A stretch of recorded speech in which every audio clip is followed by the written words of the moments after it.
Assalamu alaikum wa rahmatullahi wa barakatuhu. Brothers and sisters, today I want to talk to you about the concept of something called al-ayn, which means the evil eye. I get these questions all the time. And before I talk about it, I just want you to know not to get paranoid about what I'm about to say. And that al-ayn, or the evil eye, or envy, or people who jinx you or are jealous of you and things are going to go wrong, this is very, very rare. Now, Islam does not support superstitions and supernatural things. However, sometimes there are things that happen around the world which we just can't explain or don't understand fully. And the Quran comes and talks about it a little bit, and Prophet Muhammad, peace be upon him, talks to us to know how to protect ourselves and identify it. So al-ayn literally means the eye. And the Prophet, peace be upon him, did say, which is narrated or collected by Sahih al-Bukhari, he said, al-aynu haqq, the evil eye is real. In all of the biography of the Prophet ﷺ's life, and in all of the history of the Khulafa al-Rashidun, which is about 30 years or so, I only came across 2 or 3 instances where it reported something about the eye. And one of those instances is actually reported in An-Nasa'i and Ibn Hibban, one of the hadith collection books. In the time of the Prophet ﷺ, one of the companions, an Ansari they call him, he had extremely nice skin and a very nice complexion. So he took his shirt off and went into a river, and when he came out, another companion saw him, and he was so amazed and amused by the way his skin was and his body was. So he said, "Oh, not even a virgin woman inside of her oasis." It's a common thing the Arabs used to say. In other words, he says he's got even nicer and cleaner, softer skin than a woman inside of her oasis. Immediately the man fell to the floor and he became sick and couldn't move with extreme fever and I don't know what. The Prophet, peace be upon him, heard about it and they brought him, and then he said, "Do you know who said such and such, or do you assume anyone?" And they said yes, it was obviously that man. So he brought him and he said, "Ala barakt," which means, why couldn't you just say Tabarakallah? Oh, how God has blessed him. And that's one of the things you say when you are amazed or amused by something that you see. So what happened after that was that he got the man to wash himself with some water, and he put this water in certain ways onto the sick person. He was cured by the will of Allah, and obviously he's the messenger of God who did that.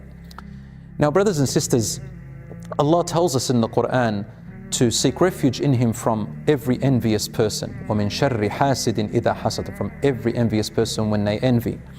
And one lesson we learn from that is Islam teaches us not to parade our belongings and our beauties and whatever we have and show them off to the world, which is a very common thing now done on social media. People, they parade everything about themselves in the meaning of getting attention or followers or likes. Maybe some people are quite sincere, they want to share their stuff with their family and friends. You've got to be careful. There is something called the evil eye and envy.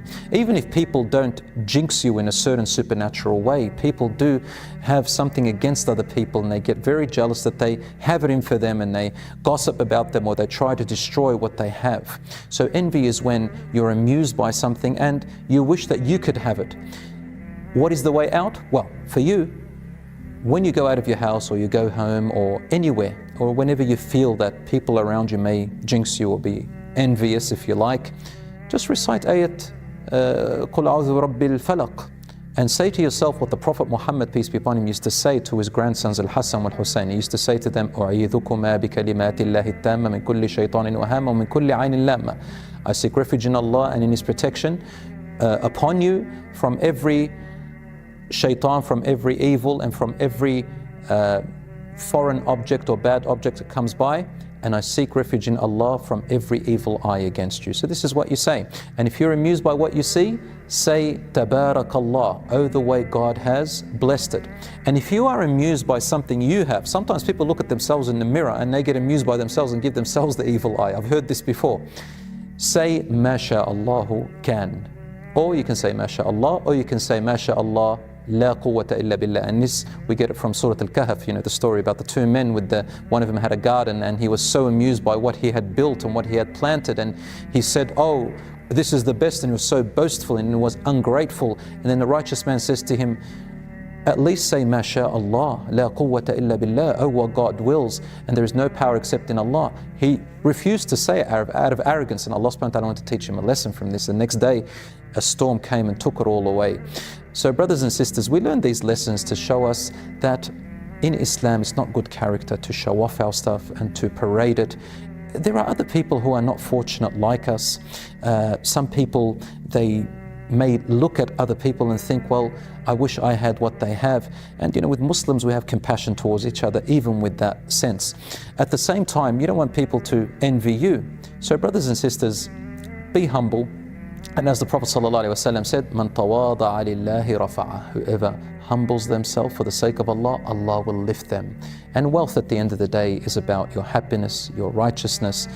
You love your iman and yourself, and you want to improve yourself, and you appreciate whether you have a lot or a little. Finally, I saw a little kid today who said, "Look how rich I am." He's got 2 $5 notes. And I said, you know what? A wealthy person is not the person who's got a lot. A wealthy person is the one who knows how to manage what he has, even if it's a little bit. So brothers and sisters, enjoy your time, enjoy yourselves, enjoy what Allah has given you. Be grateful, say Alhamdulillah, say MashaAllah, and say Tabarakallah, and watch how happiness will creep into your life, inshaAllah ta'ala, with no fear. Some people, they resort to all sorts of superstitious stuff, thinking that they're going to protect them.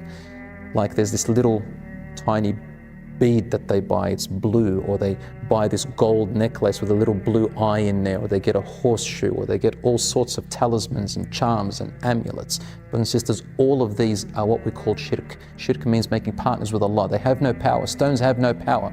There is nothing to them, and we should avoid them altogether. Oh, some people may ask, but what if I wear those amulets and that blue eye just for good looks? Well, yeah. If it's for good looks, it's not making partners with Allah subhanahu wa ta'ala, because you're not believing that that stone has any powers that God has. You just want to wear it because it looks nice. But still, prefer not to wear it, because we're kind of promoting that belief, because so many people still believe in it, and it causes anxiety, mental illnesses, paranoia, trauma, fear. A Muslim doesn't need all these mental problems. Wassalamu alaikum wa rahmatullahi wa barakatuh.